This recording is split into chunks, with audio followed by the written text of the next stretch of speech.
The New Orleans City Council is considering updating the travel ban on non-essential trips for city employees after they say Mayor Cantrell violated it. Mayor Cantrell says the city doesn't have the money to pay the Orleans Parish School Board a $20 million settlement that's supposed to make up for years of withheld funds. The council implemented a travel ban to save the city money, but Cantrell took a trip to D.C. anyway. Alyssa Curtis has more on the council's next steps and how federal leaders are now getting involved. The city council's travel ban isn't really sticking, as Mayor Cantrell took a trip to D.C. just one day after the ban went into effect. Her office says the trip was planned way before, but Council President J.P. Morrell says that doesn't matter. I don't think that argument is valid. So now they're going to try again.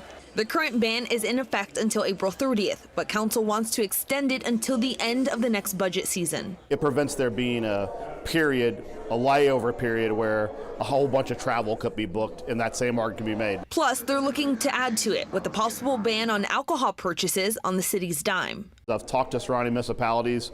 All of them banned it as well, so it's a very weird loophole. We should not be spending public dollars on drinking.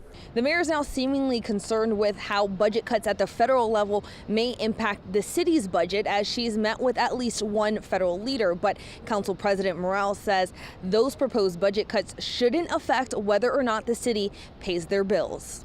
It's kind of an interesting argument because the federal government is constantly in crisis.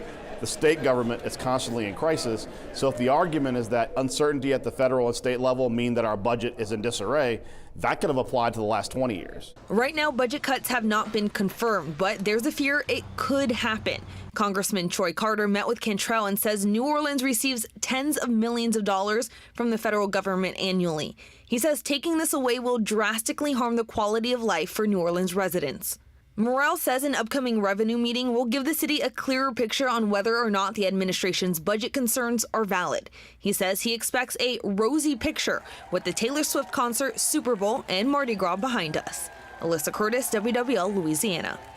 We asked the mayor's office for an interview with CAO Gilbert Montano, but we haven't heard back from the city on that yet. We also asked if Mayor Cantrell was back in town.